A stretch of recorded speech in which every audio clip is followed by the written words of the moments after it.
بيبدأ الفيلم في الجزيرة بتاعتنا، جزيرة بيرك. كل مكان في العالم بيكون مشهور بحاجة معينة، يعني مثلا هتلاقي جزيرة مشهورة بالزراعة، جزيرة تانية مشهورة بالرعي، وهكذا.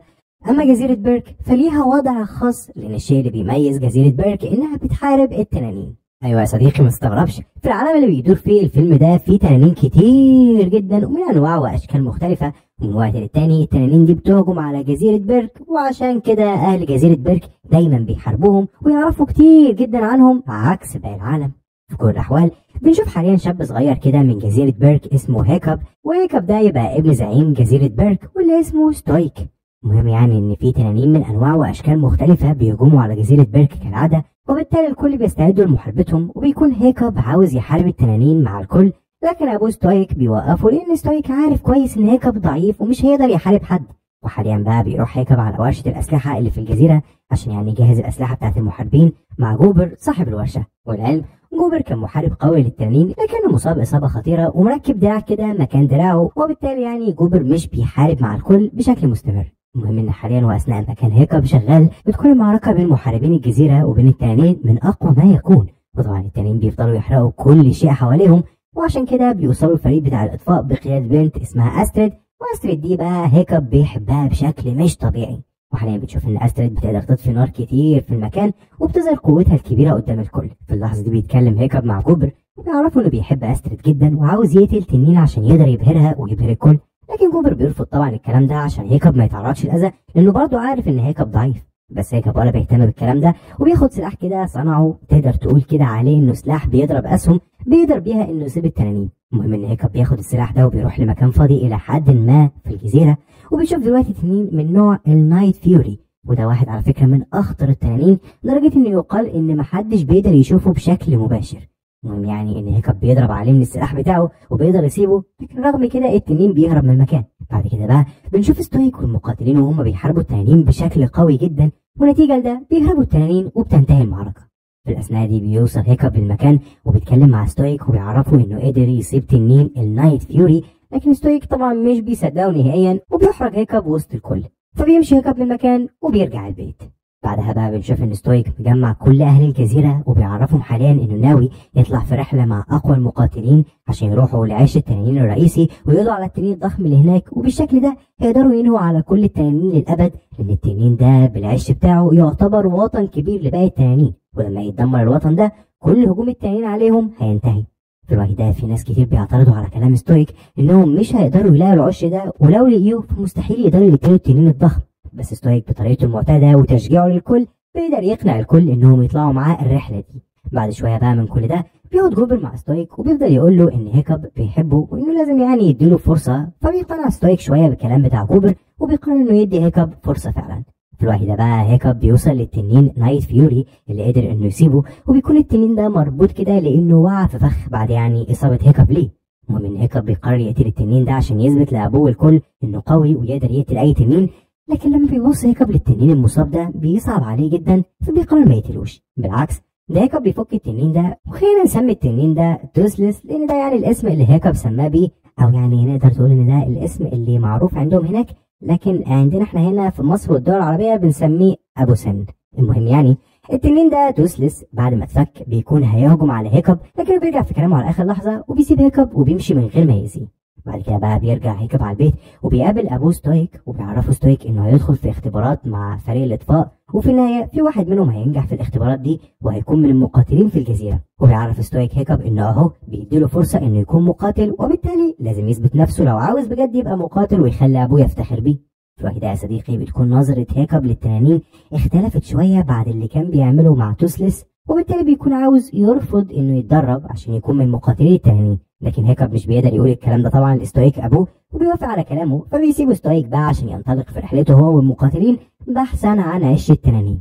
بعدها بقى بيروح هيكب اول تدريب ليه، وبيكونوا معاه دلوقتي كل فريق الاطفاء بما فيهم استريد، وحاليا بيجي جوبر وهو اللي بيكون على فكره المدرب بتاعهم، وبيعرفهم جوبر انهم هنا حابسين تنانين من كل الانواع، وانهم هيتدربوا على قتال كل التنانين دول تنين ورا التاني عشان يكونوا مقاتلين اقوياء.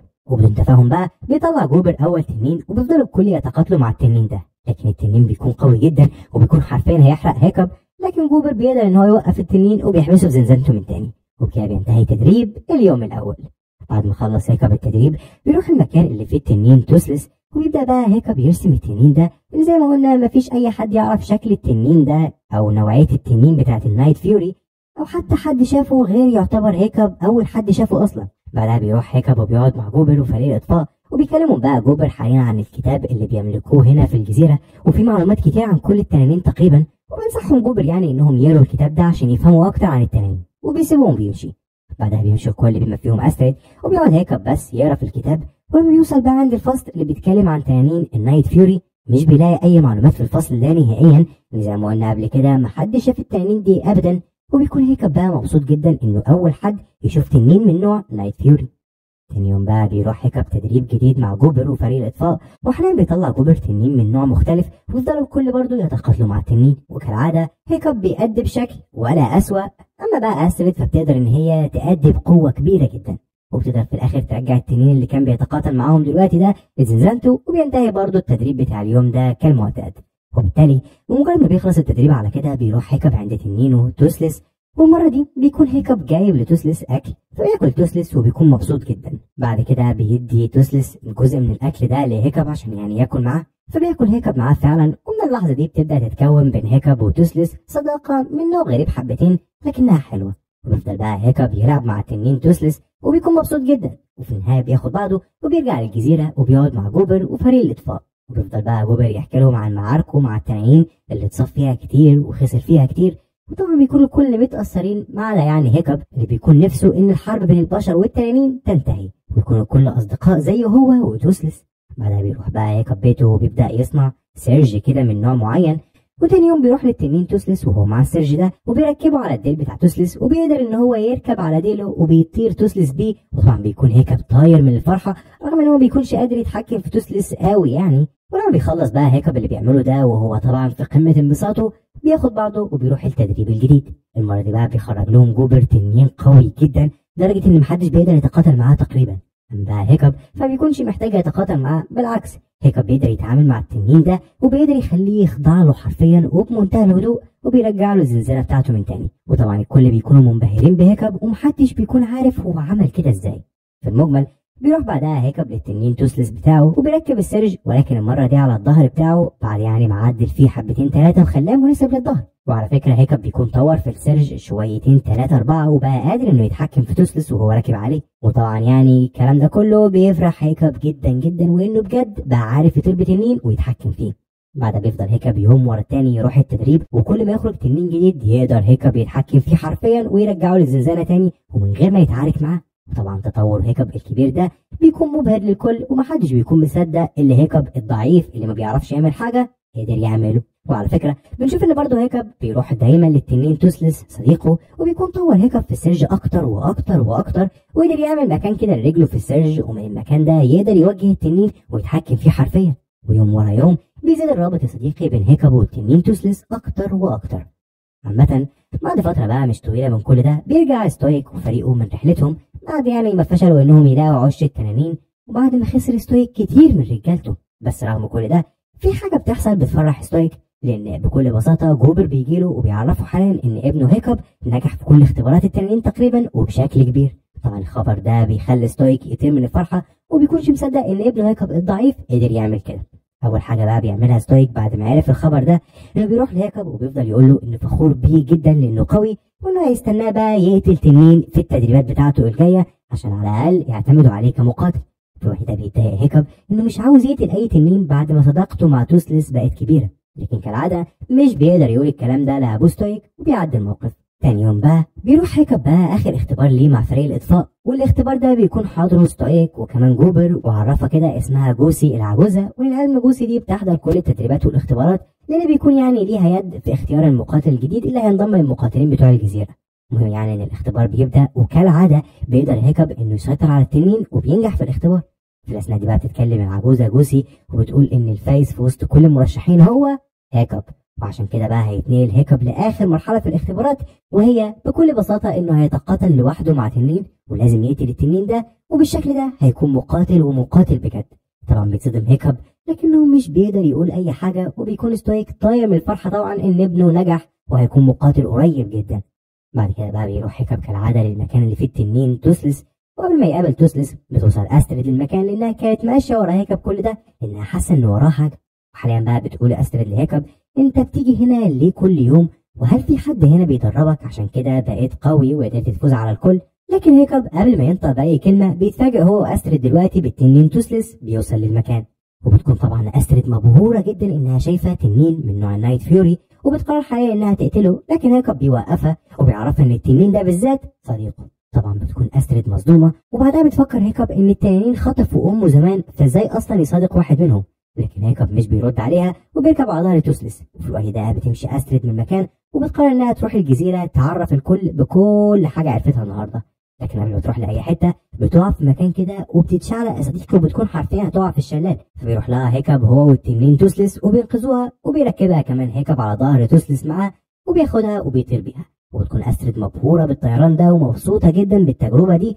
وسط كل ده بقى يا صديقي بيتفاجئوا هيكب واستريد بعشرات التنانين اللي بتطير حواليهم دلوقتي، والتنانين دول حرفيا مش بيأذوهم ولا بيقربوا لهم خالص. ويفضل بقى توسلس ماشي بهيكب واستريد وسط كل التنانين دول. المهم في النهايه بيوصلوا الكل عند عش التنانين او يعني وطن التنانين، وطبعا بيكونوا استريد وهيكب مبهورين جدا انهم قدروا يكتشفوا المكان ده، وبيفهموا على فكره ان محدش بيقدر يوصل للمكان ده الا التنانين نفسها. وطبعا بيتفاجئوا هيكب واستريد بكميه التنانين اللي بتنتمي للعش ده، وبينبهروا كمان بضخامه العش ده، وبيعرفوا ان كبير التنانين اللي في العش ده اكيد ضخم بشكل مش طبيعي.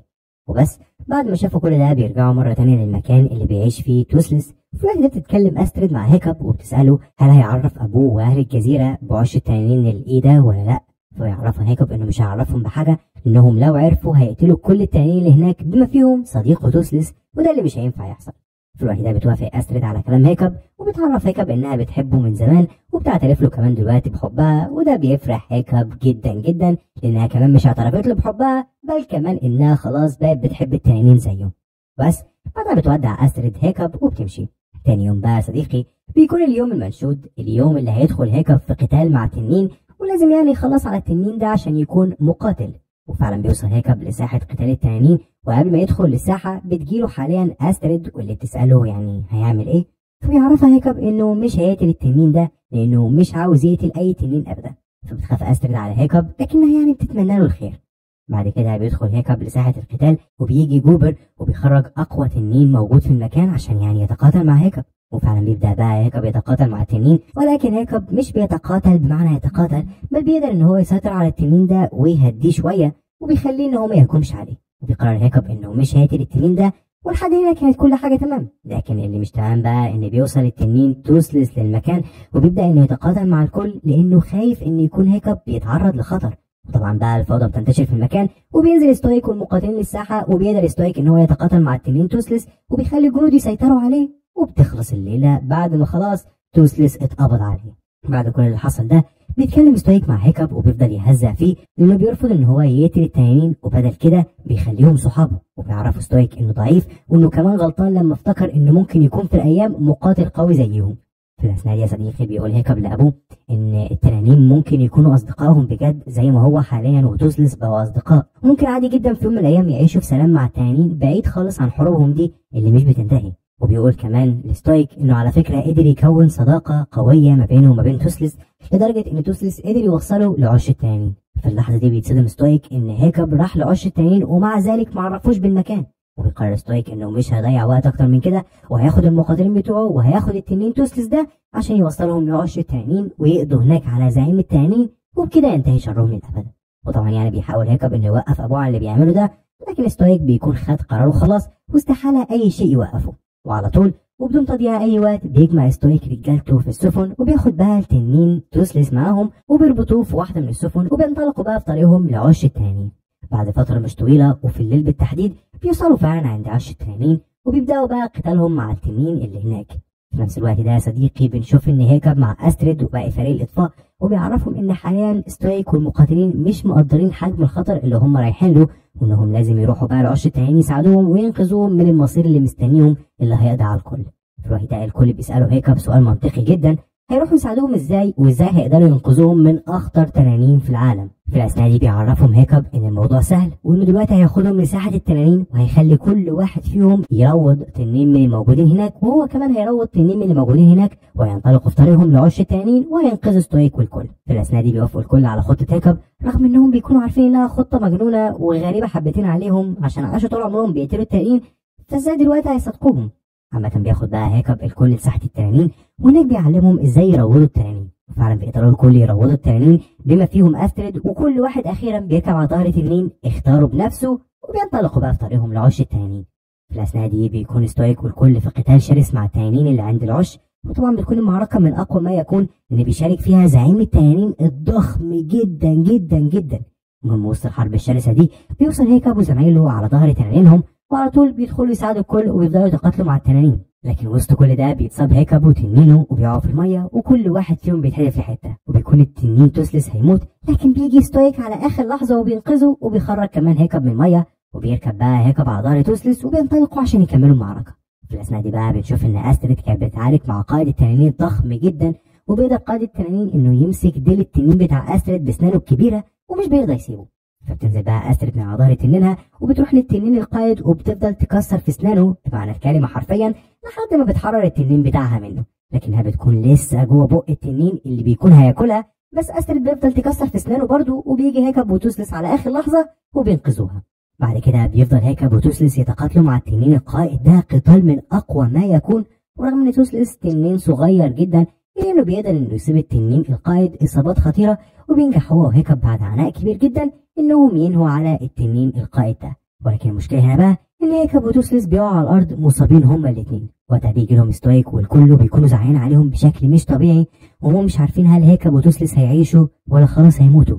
في كل الاحوال بعد فتره بقى طويله من كل ده بنشوف ان هيكب بيصحى من النوم، او يعني بيفوق من الغيبوبه اللي كان فيها بعد المعركه، وبيلاقي هيكب نفسه في بيته، ما بيكونش لوحده على فكره، فبيكون معاه التنين بتاعه توسلس، واللي ما بيكونش مصدق ازاي التنين ده دخل بيته اصلا وازاي ستويك سمح بده. ولكن المهم ان هيكب بياخد توسلس وهو فرحان وبيخرج بره البيت خالص. وهنا بقى بيتفاجئ هيكب بالتغير الكبير اللي حصل في جزيره بيرك، لانه بيتفاجئ حاليا ان الكل عايشين هنا مع التنانين في سلام وتناغم كبير لاقصى درجه. وبيجي حاليا ستويك وبيتكلم مع هيكب، وبيعرفوا انه اخيرا سمع كلامه وقرر هو واهل الجزيره يصاحبوا التنانين ويروضوهم بدل ما يتقاتلوا معاهم، والحياه حاليا بقت افضل والكل بقوا عايشين في سلام من غير اي خوف. طبعا كلام ستويك ده بيبسط هيكب بشكل مش طبيعي، وبتيجي لهيكب دلوقتي استريد واللي بتكون فرحانه جدا انه فاهم الغيبوبه وبقى بخير، انه اوعى تنسى انه قلت لك انهم بيحبوا بعض.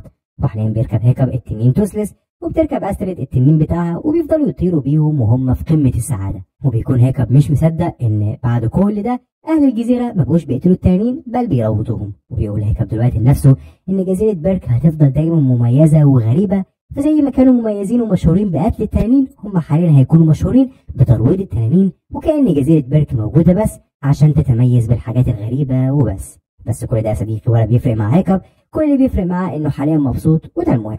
وفي النهايه يا صديقي اتمنى يكون الفيديو ده عجبك وتكون مبسوط زي ما هيكب اتبسط في نهايه الفيلم.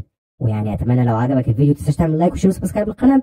وعلى فكره احب اقول رايي في نهايه الفيلم، وهو ان اسم ابو سن احلى بكتير من توسلس، ولكن يعني يا صديقي ما اعتقدش انك هتكون عارف اسم ابو سن ده الا لو انت واحد اتفرجت على الكرتون او الافلام بتاعت الكرتون اللي يعني بيتم دبلجتها بالعربي والحاجات اللي زي كده. عموما يعني ده رايي مش اكتر من كده، وبس كده، سلام.